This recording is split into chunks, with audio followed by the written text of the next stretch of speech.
Good morning. It's Tuesday, April the 28th, 2020.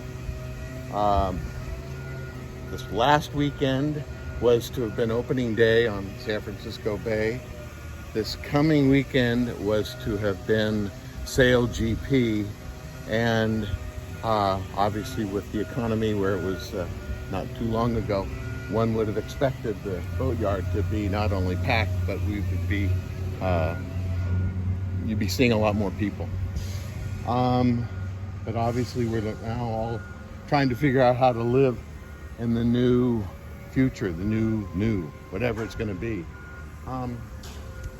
But there's some things that won't change, and one of those things will not be our commitment to try to do our very best for the maritime community, to deliver great quality products and services, and supported by a really fun group of people. So let's go take a walk around the yard, give you an idea of some of the things that we do, and we're proud of, in fact. So our day begins in the project manager's office. Oscar and Renee both are going to be painting Blue Bayou. Get out of here. He says it's supposed to blow 30 on the bay today. So. Is it really? Yeah. Morning, Chris. How are we doing? Good. Okay, thanks. Did you and Roberto discuss the next couple of steps that need to be done? There's a little book called Priya. Well, the prop support I think should be returned. So the crew gathers here at the boathouse. The boathouse has a lot of different functions. It's a classroom. It's a place where we conduct our safety meetings. We make it available to other people in the maritime industry. California Yacht Brokers Association has met here. A lot of state and regulatory agencies. But with the shelter-in-place component, we really like the idea of our crew being able to gather in a large space but still be spread out from one another. First exposure to be on in a boatyard probably comes when they purchase the boat and the boat is being surveyed. And here's an example of a boat that we're hauling for survey. Now we've removed it from the water. They're securing some additional lines on the boat, and then they will move it over down to the washdown pit, which is a separate area in our yard, both in our Richmond and in our Sausalito yard. And that is a really important environmental measure that our company took many years ago, where you see a lot of boatyards, they traditionally will pressure wash the boat right next to the bay's waters. And we know that with a high pressure process, there's particulates that get blown into the air, and depending on the wind direction, it can carry those contaminants into the bay. So from a business model, certainly in terms of being compliance, this is the perfect model. It may not optimize every square foot of the property because this land is being dedicated just for the process washing that we do. And so that is a cost that the company incurs to be compliant, yet is sort of invisible to the customer. It certainly impacts our bottom line. Our Point Richmond yard is really a very interesting location because we're on basically a nautical cul-de-sac. There aren't any tributaries that feed into this basin here. This is a man-made basin. It used to be marshland, and then during the war it was dredged to create a deep water channel, and then the mud that was dug up became the fill that we're on our docks here. So our shallow spot in the harbor is about 20 or 22 feet. The main part of the channel is 35 feet in depth. So it's a very unique facility from the standpoint of not only the water depth, but also it's protected. As you can see, there's a set of hills to our west, and we know the breeze comes from that way. So, not to embellish, but they call this place sometimes the Richmond Riviera, and today, April 28, 2020, we're having some Riviera-like conditions. It's a pretty lovely day. We got a couple of places here where clients are welcome to have a little picnic and enjoy the waterfront here. We've also got a couple of tenants on the property here that provide services to customers. Covercraft has been here for a number of years. And then we have Pete Rowland Marine Electronics is a tenant. Peterson Caterpillar is a tenant here. And then we have Tri-Coastal Naval Architects. And Fred Anderson Woodworking is also a tenant. And why we're able to remain in business at a reduced level is because of the fact that we've been designated through the Coast Guard and other regulatory agencies as an essential service provider. And as you can see behind me, we have the San Rafael fireboat that's in the yard for service. It has Hamilton drives, which are jet drives on the back end of the boat, and they're needing service, and they take some time to coordinate parts and get it all taken care of. And so we've now finished the bottom job, and we're about ready to complete the reinstallation of the Hamilton drive. Months we've had this vessel on storage here, so it's available to our customers that visit the yard and are often asking, what is that? And all I can tell you is that that's a catamaran, and we're storing it for the client. And what they're looking at is the cradle that the boat actually sits on, but different than any cradle I've ever seen. As you can see, it's circular, is that actually the cradle is capable of swinging 180 or 360 degrees. So the boat itself is incredibly cool, even when it's wrapped in plastic, but cradle arguably might even be cooler than the boat. KKMI is proud to get involved in a lot of important sailing and boating programs on the bay. This vessel here, this inflatable, belongs to the Alameda Community Sailing Center. Cami Richards being one of the incubators and instigators of it, and KKMI has been supporting the organization for quite some time. And here we just gave them a bottom job for one of their tenders. San Francisco Bay is very unique, as we know, in a lot of ways, and one of the other characteristics that makes the bay so different than other boating markets is that 70% of the boats on the bay approximately are sailboats, and the other 30% are power. Where if you go in almost every other boating center in the country and actually around the world, it's the exact opposite. About 70% power boats and 30% sail. So if you're in the market like San Francisco and 70% of the boats are sailboats, you better understand how to deal with sailboats in a big way, and masts are an important part of that. We have a mast stepping area dedicated just for that activity. We've just stepped this mast here on a brand new Hylas 57. As you can see, our crane is mobile, but it predominantly just lives right here, and it gives the operator a perfect view of the activity. We've got the boat really, really close to the wharf here, and then the mast can be laid off to one side of the crane or the other, depending on what needs to be done. No doubt KKMI over the years has developed a reputation for working on big boats, or only big boats.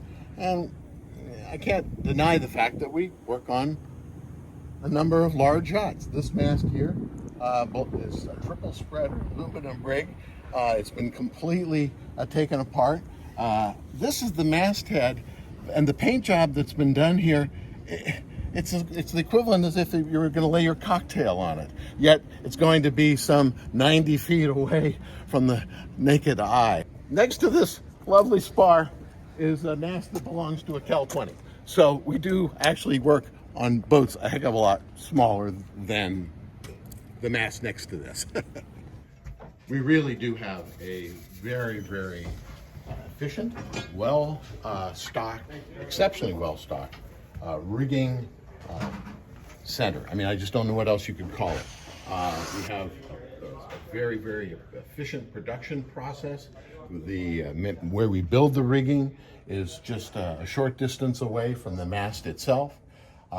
We have a team of riggers that represent decades of experience and truly are the best in the business.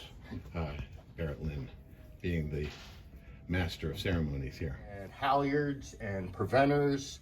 So we do a lot of this, all of the splicing in here. We have two different types of swaging machines. We have a wired Technics and a rotary. Things like new lifelines. This bench is about 84 feet long, so that will accommodate 90% of all of the headstay, backstays, and standing rigging we do. What you are looking at is one of the very first, if not the first, wooden mast that was built to have an internal halyard. And as Barrett mentioned, the rigging bench is 85 feet long, and this mast goes past the rigging bench. Right. There are the exits for where the internal halyards were. This belongs to a 76-foot yawl built in 1937 that is being restored, and we have agreed to store the mast for the client until the restoration project is complete. Our marine supply center in the yard is truly in the center of the yard, and we did that quite intentionally. We did a time and motion study, and we looked at how long it took each craftsman to go to their individual project, complete the list of the goods that they need to get on with it, go to the store, and so on. And what we figured out, it's not all that hard, is if you put your supply center in the middle of the boatyard, you're inevitably going to be more efficient. And that's what we've done here. But what's also unique about the store is that it looks a little bit, if not functions a lot like a regular marine supply store. And all the goods, though, they're not priced. They all have barcodes because we're really focused on putting these goods into our team's hand in the most efficient way. And at the end of the day, no matter how long you've been working on boats, there's a tactile component of a lot of things that get done on the boat. And being able to fit the widget to the watchet is something that if you have the parts right in front of you, you're going to be able to do it a lot more efficiently. And then, of course, you check those parts out of the store, and it gives then us the opportunity to really control our inventory. So we know what it is that we have. We have here about $500,000 worth of inventory at our cost. We have an overstock area above, but in the morning when the crew is dispatched, there are 3 people behind the counter here. All of the goods are, as I mentioned, barcoded, and in fact, the craftsmen today aren't making any contact at all with the store clerks. They're away from them, and the craftsmen put the goods in front of the scanner, and it's automatically posted to our customer's account in real time.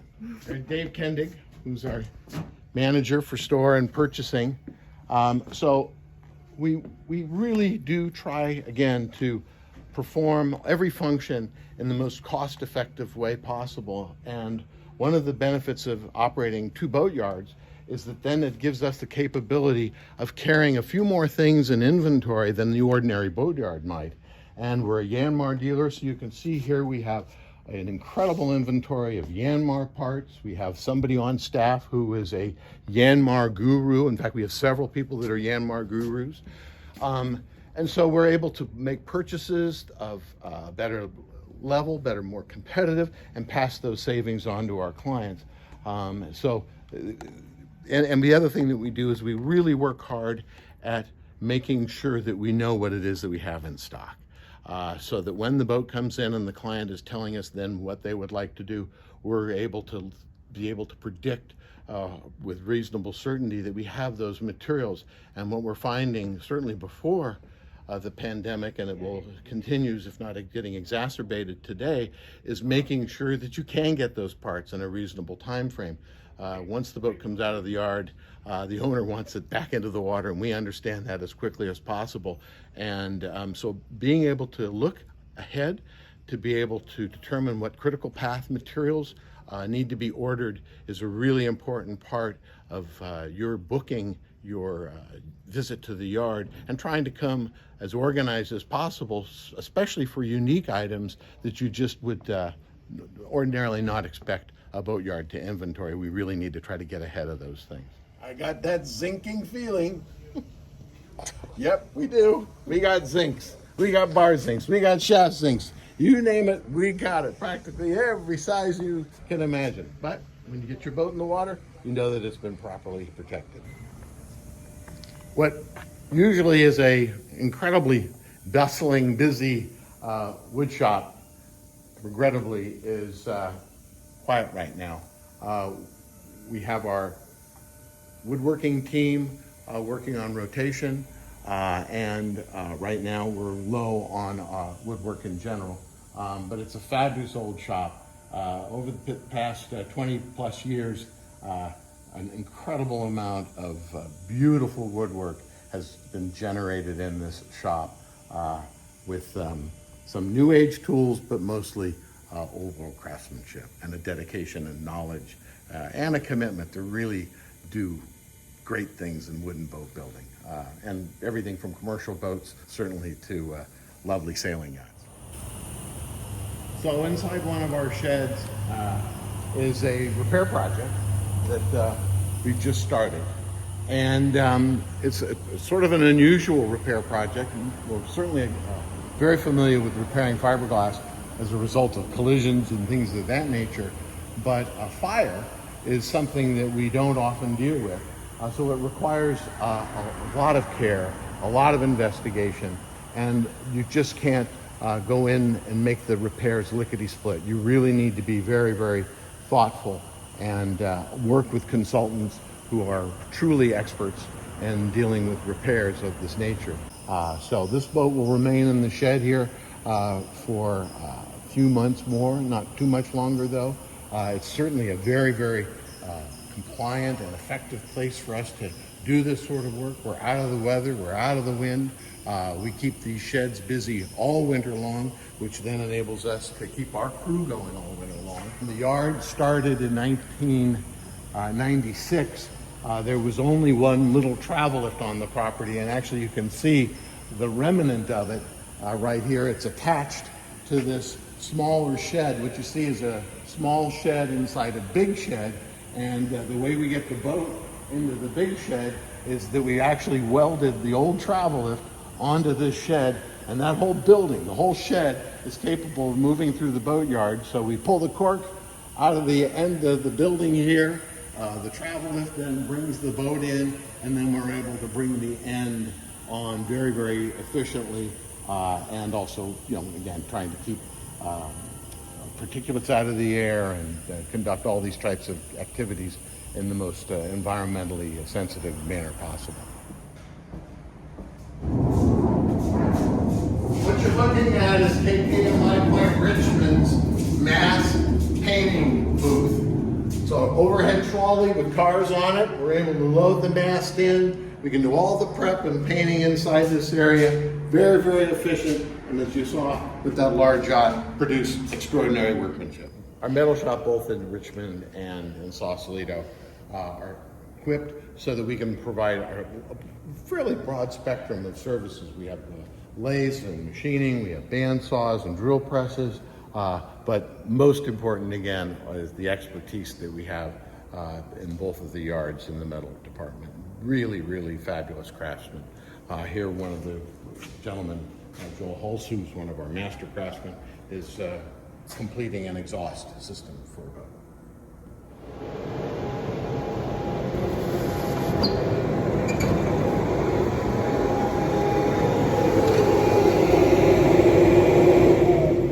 This is one of the few pieces of equipment the managers will let me drive. Lightning McLean, KKMI's electric sweeper.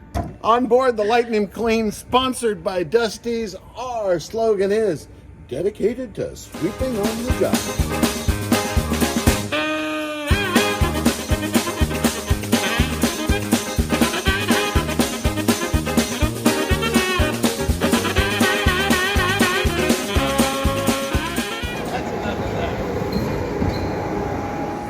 Wouldn't be what it is without its great office staff, both in Sausalito and Point Richmond. Come on inside the Richmond office.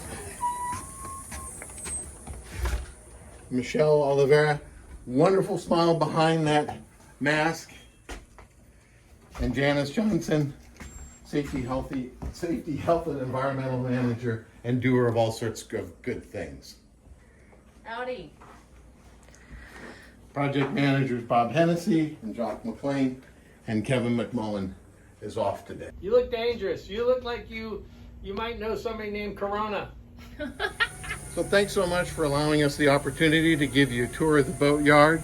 We are open for business. We're encouraging clients to give us a call as soon as they can so that we can start booking out our schedule. We are operating right now with a limited crew, and so we don't want your boat in the yard any longer than necessary. And I look forward to seeing you in the yard and on the waterfront. Paul Kaplan signing off. It's great quality product for our clients as well. That was terribly said. What's this thing? It's an air compressor accumulator tank, otherwise known as the KKMI Minion activity. Ensures that the quality is maintained through the product being built, which also was poorly said again. Sponsored by Dusty's. Our slogan is dedicated to sweeping on the... I couldn't even... I didn't get that right. I gotta do that over again. Products. I'm screwing it all up. KKMI has a really well out... Come on in.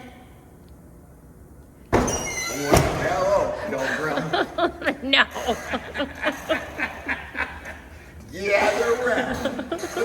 We gotta have at least one out. Right. Service, but it gives you a great time to play with your colleagues as well. That didn't come out well. And going. Holy cow. That